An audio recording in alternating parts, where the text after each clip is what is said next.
Hey everybody, welcome back to Project Overflow. We're so happy to have you here. If this is your first time here at our channel, please don't forget to subscribe and like, and also turn on the notification button so that you will know when the next episode is. All right. So today we'd like to cover a very interesting question, and I think a question that a lot of Malaysians or a lot of us actually face. Okay. So the question is: I am $100,000 or ringgit in debt. What can I do? Zuan, would you like to tackle this? Yeah. First of all, I think what you did is already a good first step, which is you know and admit and acknowledge where you're currently at, and also now you're reaching out to get help, right? So I've also been in this situation before. I think many of us will somehow or rather be in a scale or spectrum of handling this debt problem before. And I think the reason why, especially a lot of Malaysians and us being Asians, right, whenever we are in a tight situation, especially when it comes to money, we are very afraid to reach out for help. Because there's always this saying, we will bring shame to our family and things like that. But I think that is really one of the first and best step to do, is to now recognizing that we have a problem that we cannot take on it or handle it alone. We rarely friends and family who really that we trust and care for us and want to see us get out from this, right? We rally them around us, and also get advice from people who have already been there and also managed to get themselves out of that. Because if I think this topic is because many of times we do not really talk about it, but it's actually very common. It's very common, right?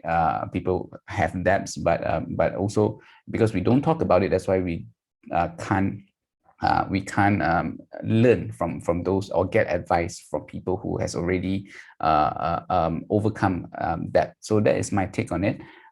Definitely reach out to people and also then have a plan, evaluate what kind of debt it is. Is it credit card debt, or is it a personal loan, or is it a mortgage debt? Where is it a student loan? Where does all this come from? And is it a lifestyle thing, right?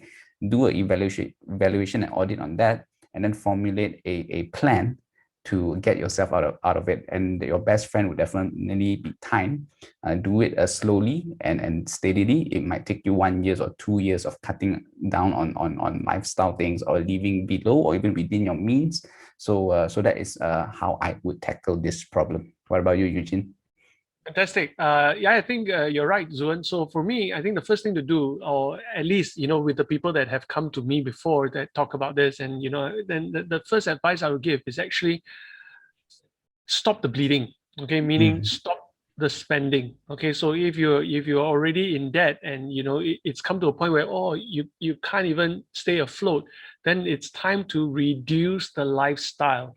All of us can reduce a little bit of our lifestyle, right? Don't yep. chase for the next new phone, don't chase for the next new computer, although yours is getting older.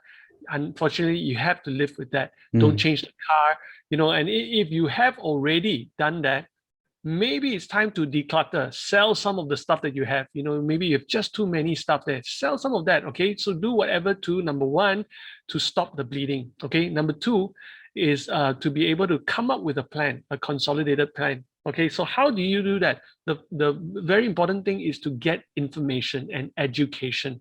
So mm, how can you do that? Go to someone who has now done this before.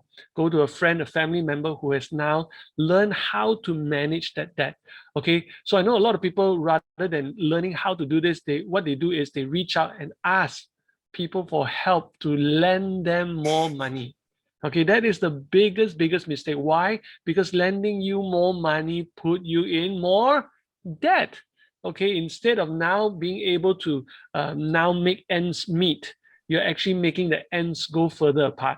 All right, so definitely do your best to reduce your lifestyle. Number two, by stopping the bleeding by reducing your lifestyle. Number two is making a plan of a recovery plan. All right. So there are agencies out there in Malaysia that helps with that. At the moment, it's still COVID here. I don't know when it will end, but it's still, this lockdown at the moment, and a lot of people are losing their source of income. So one of the ways to manage that is go to your banks.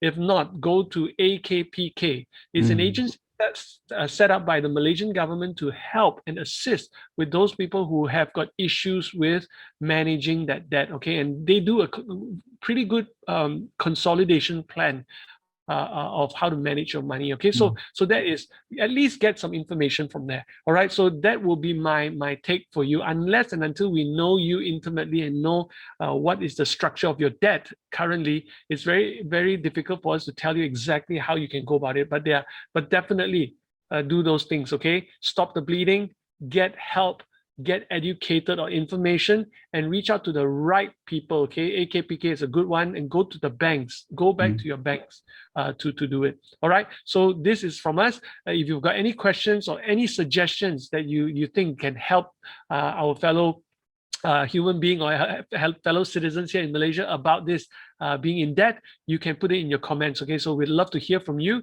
And if you've got any questions at all that you want to ask deeper into this, please put them in the comments, or use the link that we have, which is a Google Sheet that you can contact us to stay anonymous. All right, we'll see you in the next video answering other important questions about money and you. All right, we'll see you again later. Bye-bye.